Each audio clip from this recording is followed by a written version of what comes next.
Hey everyone, welcome to ELI, the place where you get your daily dose of inspiration for entrepreneurship. And today we have with us Mr. Yash Desai, who is the co-founder of Onecode. Yash has also worked for companies such as Foxy and Dineout before starting his own venture. Hi Yash, welcome to ELI. Hi. Thank you so much, Priya. Thank you for inviting me. Yash, kindly introduce yourself to our audience, please. Hi, guys. It's a pleasure to be here, and thank you so much, Priya, for inviting me. I am basically an entrepreneur for the last 18 months now. Before that, I was a corporate slave for 5 years, and before that, I've worked for two other jobs, and here I am. Uh, Happy to sort of tell you guys all about my entrepreneur journey. Yes, let's start with your venture. Tell us about what is Onecode and what you have been doing with Onecode. So OneCode traditionally is a new age distribution channel that we're building for new age digital products and services to enter Bharat. When I say Bharat, I'm talking about tier three, tier four, tier five. Now, new age brands don't have the distribution systems of like an HUL, which has built it for like 50 years, or a HDFC Bank that has built distribution over so many years and now is the largest bank in India. Uh, New age products and services want to move quickly, and they're looking for distribution systems and digital distribution systems that go beyond Facebook and Google. When you look at distribution systems that go beyond Facebook and Google, what are the options that you have? Not too many. So we're building a people-led distribution system where people can recommend products and services to people in their social network, use their social capital that they have within their community, and earn money via helping distribution for new age digital brands. Yes, can you give us some details about how it is executed from a operation standpoint and from a ground level standpoint? So actually, let me backtrack a little bit and give you the story of the three pillars on why we built one code, and then tell you how we sort of help the brands to sort of get there. Now there were three major problems that we looked at. Right, one was that brands don't have distribution. That was the core issue. We're trying to facilitate for brands to get distribution in tier three, tier four, tier five. The second being that people in these regions have a huge trust deficit. And when I say trust deficit, it pertains to any online purchase of product or service. Today, somebody in a Gorakhpur or a Varanasi is still averse to sort of buying goods online, or opening a digital bank account, or going through an entire process to purchase a product or service which is online with no personal touch, because they're still scared of the internet. They don't understand basic things about the internet and how it would function. They don't want to sort of load money. India is still going through that digitization phase. Only 100 million users in India have actually ever transacted online, right? And though that is primarily in your metros, when you look outside the metros, most people are still to start transacting online. And I'm talking about the real rural economy. So we realize that there's a huge trust deficit in people in those markets. And the third is that India suffers from unemployment largely, and a lot of people in these smaller towns like Baran, Jhunjhunu, these are smaller towns with 3-4 lakh people only in Rajasthan, say for example. But they're still doing a lot of commission-based jobs. They're not on fixed salary of 10, 12, 15,000 rupees. They're doing commission-based jobs. That could be sort of doing QR sticking for Paytm, or onboarding a merchant for Khata book or Pagar book. And I'm talking about only the new age companies and the kind of jobs that people do for these new age companies. But that's still, that entire Asian market is very fragmented. They don't have like one place where they can go and sort of, they know that they can do these 15 odd jobs and earn money. So they're always looking out for commission based jobs. So unemployment and people looking out for commission based jobs, brands wanting distribution, and the end customer having a low trust deficit. So we looked at all these three, pillars, and we said that we'll create a platform called OneCode. Now, what OneCode essentially does is that you get onto the platform and you can sort of make your one code. Say, for example, you make a code that says one at the rate Priya. You can use one at the rate Priya to open an Equitas savings bank account. I mean, you can convince me saying that, yes, Equitas savings bank account is a great bank account. These are the benefits. We do an entire product training on the app to explain the benefits of that particular product. And then Priya convinces Yash to open that bank account. Yash opens that bank account, which obviously helps him. He digitizes himself. He sort of manages his finances in a better manner. And Priya, because he's sort of helped Yash to open this bank account, it gets paid directly in his bank account or his Paytm or his Amazon wallet. So we've tied up with all these players, and that allows you to earn money. So you can recommend different products and services and earn money. Same way, if I am somebody who's buying medicines from the medical store next door, and you convince me to use apps like PharmEasy or 1mg, who we are partnered with. Now you convince me, I place the order because I've come via you and used your code, which is one at the rate Priya. I get an exclusive discount, and again you get paid directly in your bank account. So you are actually earning money. In old referral systems, you wouldn't earn money. You would get 3 months extra on your subscription or 30% off on your next purchase. Here I'm actually allowing a people-led distribution channel to earn money via recommending products and services. And the USP is that on all of these products, you can only use your code, which is your identity one at the rate Priya. And that sort of, because we've sort of done integrations with all these brands, that really helps us. Okay. Sounds interesting. One thing, yes, you mentioned initially the term called Bharat, and there is a difference between Bharat and India, and been talked about a lot in the founders and entrepreneurs community. Can you tell us what is the difference between Bharat and India? So I'll tell you what. Yeah, when I was new to this space and this term was still getting coined, and Bharat became like building for the next billion users, right? Basically, it comes coined from the fact that today there are 100 million transacting users in India, where a population of 1.3 billion plus. There are still a billion people out there with internet who are still to transact online. And most companies and a lot of companies like us and the others, whether it's in consumer products, in technology, in SaaS, whatever, they're building for that India. And when I say that India's challenges are very different from the metros. Now, if I leave out the likes of Bombay, Delhi, Bangalore, Hyderabad, Calcutta, say your top 7, 8 cities, that India is very different. Their problems are very different. Like I said, they have a huge trust deficit when it comes to online purchase. In fact, when we started our research in 2018, even things like add to cart or favorite, basic things like that, which we in e-commerce think that, oh, this is like so basic, like who won't understand add to cart or favorite? Those are not terms that get coined easily for them. Today, our app is also getting built in Telugu, Hindi, and English. I would say only 15% of my users actually use the app in English. And that's the Bharat that it's a hyper-local Bharat. It's a very regional Bharat. It's at every state has its own sort of problems. When I talk to my users in Rajasthan, when I talk to my users in UP, they all have very different problems, and you need to sort of facilitate for all of those.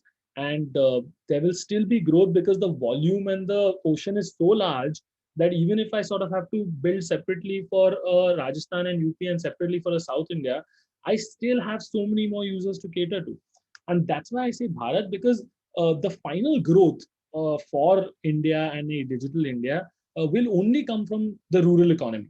It can't come only from your top 10 cities. It's only when you digitize an India that is lacking in new age products and services. There are still, like, they have access to internet now thanks to Geo, but they don't have products and services that can get them there, and they don't have the belief in products and services and the internet. The internet is still, like, some in some rural parts of India, still a taboo.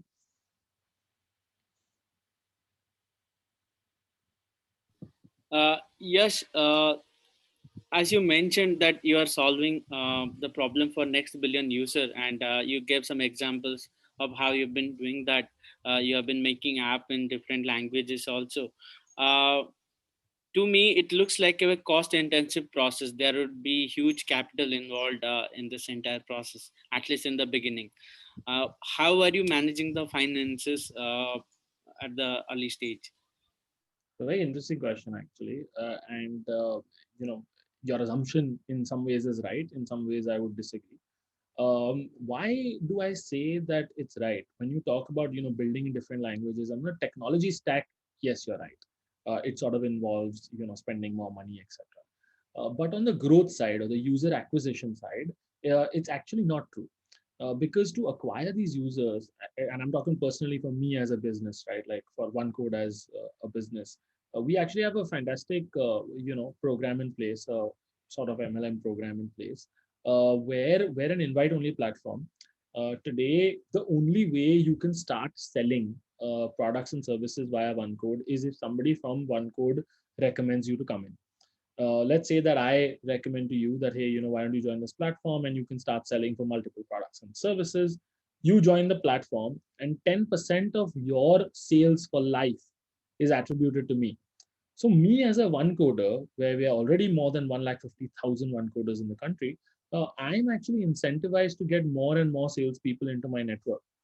Unlike other referral programs, an average user on my platform has recommended and onboarded 22 new people. So my entire growth story so far has been organic. And we have been lucky to sort of not having to spend any money there, because it's actually been the people. And that's why I believe so much in people led distribution, right? Like the people have onboarded more people. Whereas in traditional distribution channels, what would happen is that, say, if I have the distribution for Rajasthan, I don't want to share it with anyone. It's exclusivity. But here, because I'm democratizing distribution, I'm actually allowing for people to get more and more distributors on board, because everybody's understanding that the ocean is very, very large for everyone to play in. And that's actually allowed us to keep our costs very low.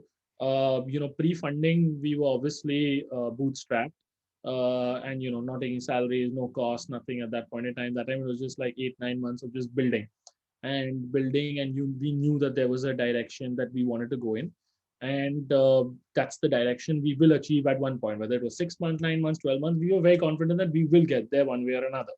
And once we sort of raised our institutional funding, obviously it becomes easier to sort of expand your team, pay salaries, get more quality on board, and then start building out in other languages. Like you very rightly pointed out, building out in other languages could not have happened pre-funding, right? But that time I was only in English, so we didn't even realize that building in Hindi would actually change everything for us. Today, 70% of my users use my app in Hindi, and till 8 months ago, I did not even have a Hindi version.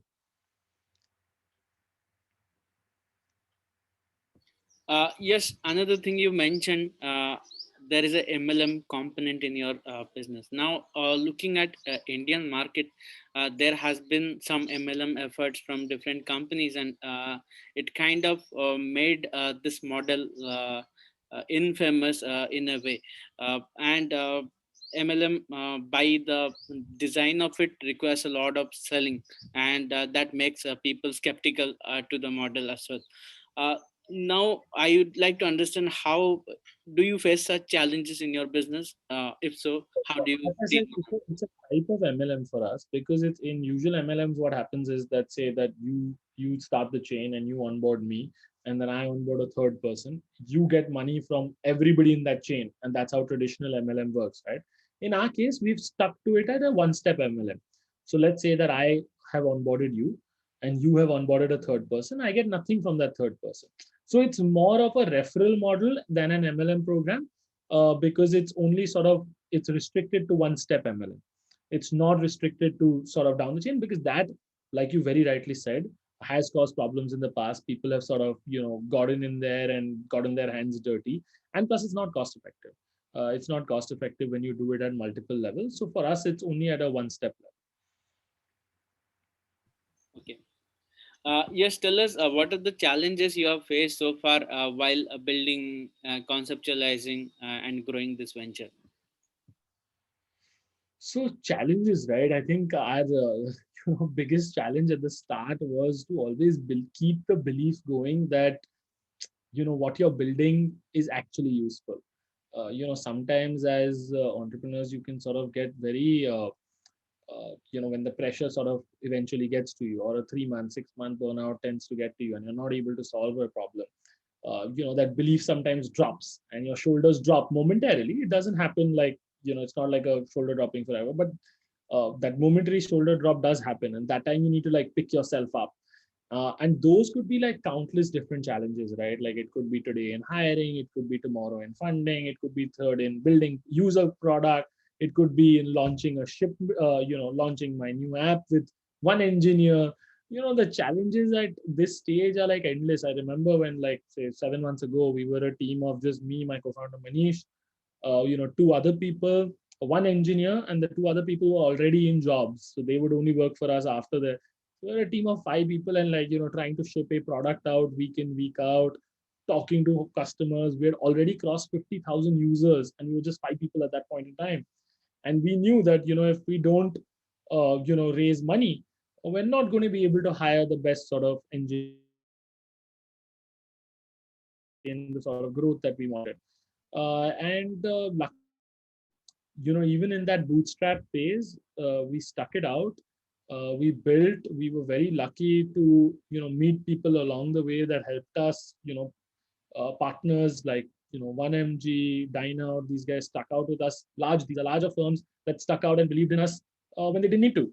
And that's the beauty about startups, right? Like, today, any new startup can get access to larger startups, and those larger startups will be ready to try out new things. Today, it's very difficult for me to convince an HUL to believe in my distribution system on day one. But say a 1MG will believe and be like, okay, let's try this. Maybe we'll get our next set of growth from here. And I think that that's the beauty of our entire ecosystem, that allows you to sort of overcome the challenges via the ecosystem itself.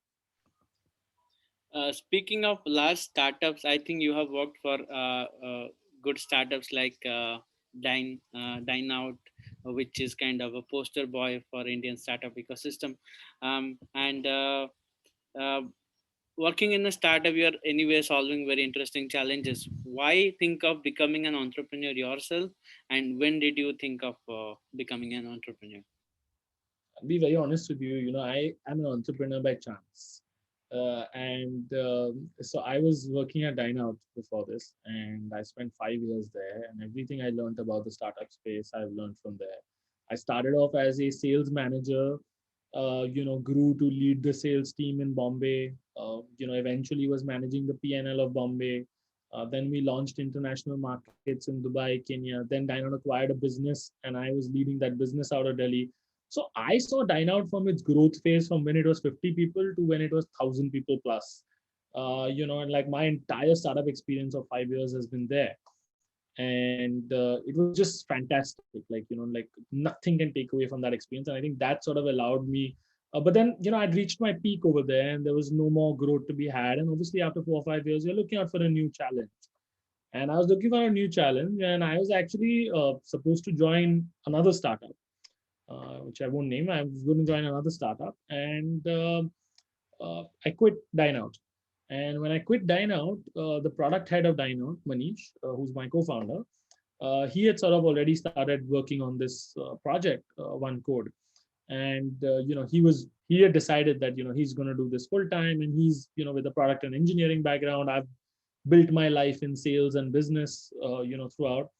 And the Dineout founders actually got us together, and they were like, "Oh, why don't you guys talk to each other? You want to leave? I understand you want to join, but I was 27 at the time, and they were like, this is the age you can take the risk, right? Like maybe at 35, the risks and the external factors of taking a risk of becoming an entrepreneur will be very different.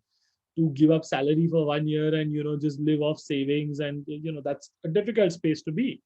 So then Manish and I started talking. We worked together a little informally for a couple of months. And then, Manish was in love with, I mean, I won't lie, Manish was in love with solving this problem. I fell in love with being an entrepreneur. And then once I started doing Onecode, I fell in love with the problem. It wasn't the other way around for me. So it was different from a traditional entrepreneur journey where, you're passionate about a problem and you want to solve it. It also tells you that, like, if you decide to solve a problem and you put your full heart to it, automatically you're going to fall in love with solving. And that's what happened with me, and that's how I became an entrepreneur. And Manish and I took the plunge, and we left Dineout. And luckily enough, right after we left Dineout, the Dineout founders were kind enough to write us our first angel check, and that allowed us to sort of some momentum for the first few months at least. What is your vision, Yash? What is the vision of One Code? Vision of OneCode is to be the largest distribution system for products and services, starting from fintech, edtech to e-commerce for India. We want to solve distribution for every single new age neobank, D2C brands, people who are going to be, could be like an offline business, but these are digital first businesses. Like you mentioned earlier in your in the interview, Dr. Vaidya, right? Now, Dr. Vaidya, if you look at it, like you would think it's a traditional business, but it's a digital first business. Arjun has basically built the entire business on the back of a product which was his grandfather's, which was a very age old product that would be sold at his Ayurvedic shop store. But he's made it digital first, and those are the kind of companies that we're solving for, because they need distribution that everybody can't build. Like you can't open a shop or a medical store in every small village in India. An apparel brand can't sort of go to every part of India and sort of make a store. They're not going to have that offline experience everywhere. We want to build distribution for them. And Equitas Finance Bank can't have branches everywhere, but it still wants penetration in a Varanasi or Junjunu or Baran. How does it get penetration in Kota without having a single branch there? We do more than 10,000 bank accounts for Equitas in a month, and they don't get that sort of distribution unless you are, you have a network of people in rural India. Interesting. Now I would like to understand. Can you tell us about one tough decision or choice you had to make where both sides looked equally good or bad? So, I mean, I don't know if I should share this, but whereas, so when we were raising, capital, and we had the option of going with, and this is the case where we had two equally good options of going with, potential VCs. Uh, that was, I think, between me and my co-founder, the toughest choice to make, because you're basically choosing a third partner to join you, because that's the early stage that we were at. And we realized that that's when we realized that it's not about the money, it's about who you take the money from. And it's about the person, even like, it's about the person that you choose, who not only gives you the money but is going to sit with you week in week out and solve with you, because of the stage that you're at. If we were at, series B, C, D stage, that doesn't matter, you're an established organization, there's still less than 10 people in our company, right? So we take a lot of, like, we learn from everybody around us. I think 90% of us is like listening, learning, and then absorbing that information. So I think that was our most difficult decision in the last 18 months, because it was equally rosy on both sides, and we still sort of had to make a decision, which was very, very difficult. So that's the good side of making a decision. On the bad side, I think the bad side was obviously, for me, was when we had to let go of our first employee at OneCode. Um, when you start up and, like, you spend like 24/7, you're spending time together, and this person was the only first person that we had to let go because of other reasons. We've not let go of anybody else at OneCode before this. And I think that was a very emotional decision for us, right? Like, that you're actually sort of breaking off with somebody who's part of the foundation of building this startup. I think that is a tough choice, and but you have to make it. You have to make it. Tell us about your failures as an entrepreneur. As an entrepreneur, when I think of failures, I don't necessarily think that, failures in terms of things that have like radically changed how this business would be, because touch wood, I think that we're on track to build this business the way we wanted. We sort of slowed down at a lot of times, and took two steps back, because we wanted to be sure of our experiments, because like, for the last 1 year, we went through a lot of experimentation. And initially, we started off in e-commerce as a category. We were doing apparel distribution and all sorts of distribution, haywire, horizontal sort of product. We were doing e-com, beauty, fintech, everything. We realized slowly that listen, you can't build horizontally like this, and you can't build a network of sellers who will be able to sell you a t-shirt also, who will be able to sell you shoes also, and will be able to sell you bank also, and will be able to sell you edtech products also. So I think we took longer to find out what, um, and I don't know if I consider this a failure as such, but I would say a learning more so, where it took us time to sort of figure out what product market fit is for us, and what it is that we want to really distribute at this particular stage. And that's when we sort of zeroed in on fintech and edtech. And these are the products that we're focusing on and doubling down on and putting all our energy vertically now. Instead of building for Equitas Bank also and building for you know other cosmetic brands also. So this was a learning for us, which took longer than I would have liked, but it's okay. I think that it's important to get there. Now, this is my final question to you, Yash. Tell us about your learnings, especially in the context of building a distribution channel and dealing with Indian customers. So, this question would have been best answered by somebody, very close colleague of mine who's worked with me at Dineout and, now at Onecode as well. And she deals with our call center, right?